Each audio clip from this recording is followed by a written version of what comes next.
t'arrives pas à manger? Tu m'as entendu ou pas? Attends, ça charge pas Insta. Ils ont pas un Wi-Fi ici? Je devrais éviter de te connecter au Wi-Fi comme ça, tu m'as aidé. Ah si, c'est bon, ils ont un Wi-Fi.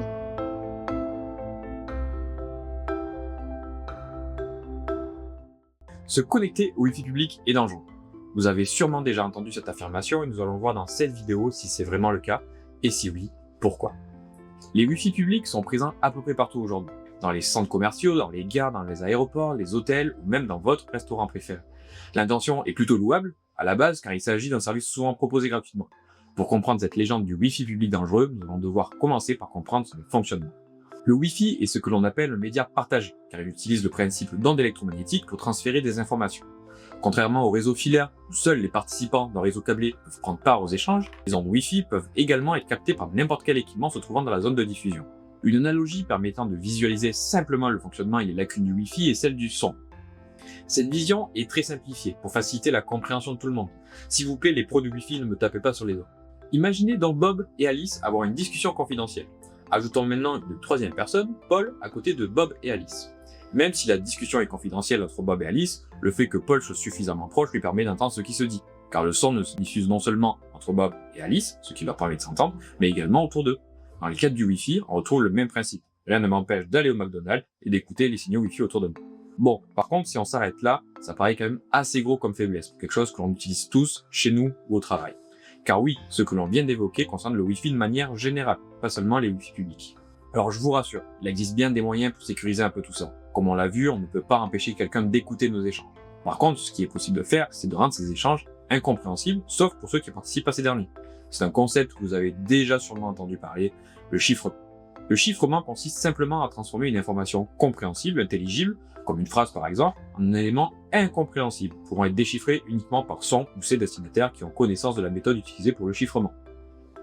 Une méthode très simple et facilement compréhensible est le fameux code César, utilisé comme vous l'imaginez par le célèbre empereur romain. Il consiste à choisir un nombre, prenons par exemple le chiffre 1 pour faire simple, et de décaler chaque lettre d'un message du nombre choisi dans l'alphabet. Dans notre cas, nous devons donc décaler de une lettre chaque lettre de notre phrase avec chiffre. Le A devient un B, le B devient un C, etc., etc. Si je prends le mot pop, cela donne QPNNF. Impossible pour vous de savoir à quoi cela correspond.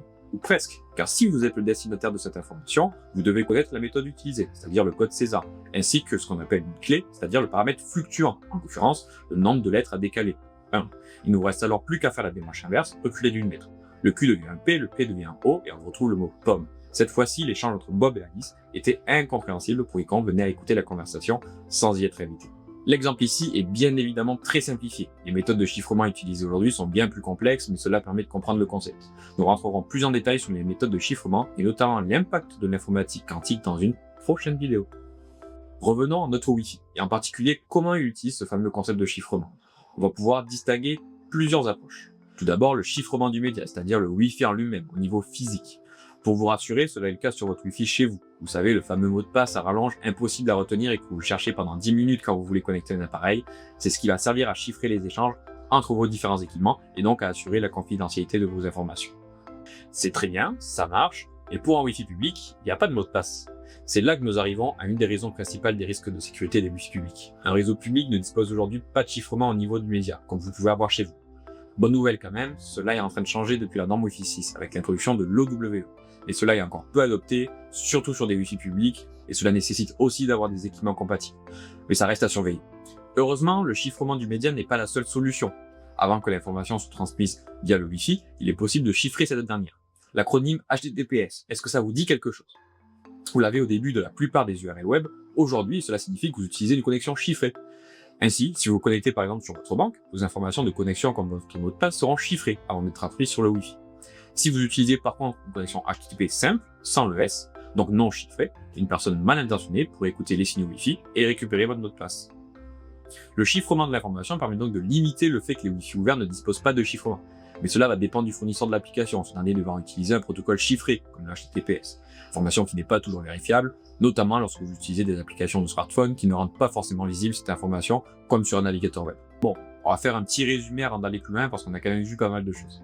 Le problème des Wi-Fi publics, c'est qu'ils ne chiffrent pas les informations qu'ils font transiter. C'est donc à l'application de chiffrer l'information avant de l'envoyer pour s'assurer que cette dernière ne soit pas compréhensible par quelqu'un qui viendrait écouter les signaux. Si vous êtes en train de rechercher une recette de cuisine, ce n'est pas très grave. Ça devient un petit peu plus problématique quand il s'agit d'identifiants de connexion à votre banque. Le problème du chiffrement de l'application, c'est qu'on n'a pas toujours le contrôle sur ce qui est fait. On est donc face à un risque pour la confidentialité certain. Je ne vous ai pas encore tout dit, car il existe une autre menace, celle de l'usurpation de réseau. Oublions tout ce que nous avons évoqué auparavant et revenons à la base. Vous sortez de votre train après un voyage de 3 heures, vous voulez savoir quelle ligne de bus prendre pour aller à votre hôtel. Pas de chance, vous ne captez pas de 4G ou de 5G. Et heureusement, la gare propose un Wi-Fi ouvert.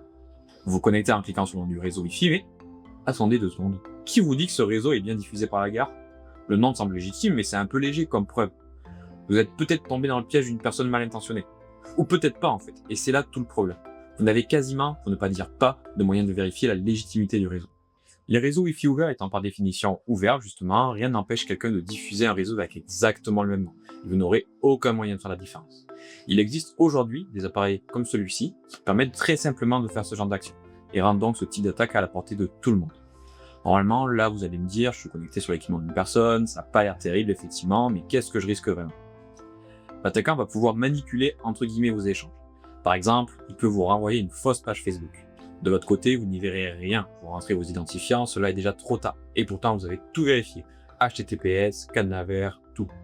En conclusion, nous avons des réseaux Wi-Fi publics sensibles à l'usurpation. Quand ce n'est pas le cas, qui ne chiffrent pas les communications et comptent sur le chiffrement des applications pas toujours présents ou vérifiables. Voici donc les raisons principales derrière la dangerosité des Wi-Fi publics. Doit-on pour autant éviter les Wi-Fi publics? Pas forcément. Maintenant que vous avez compris les raisons, il suffit simplement d'avoir un usage adapté. On évite autant que possible la saisie de mots de passe et d'informations sensibles ou de consulter des sites et applications de type banque, assurance, etc. Il est également pas nécessaire de s'y connecter systématiquement si vous n'en avez pas besoin. Pensez donc à désactiver la connexion automatique. Pour terminer, votre meilleur allié si vous devez vous connecter à un réseau Wi-Fi public est le VPN. Nous n'allons pas rentrer dans les détails de son fonctionnement aujourd'hui, mais ce mécanisme consiste en la création d'un tunnel chiffré auprès d'un serveur duquel sortira votre trafic plutôt que de votre appareil. Ce dernier ne permet pas uniquement de débloquer les catalogues Netflix ou Amazon Prime, mais il vient aussi répondre à la plupart des faiblesses des Wi-Fi publics. Pensez-y la prochaine fois que vous vous connecterez au Wi-Fi en attendant votre train.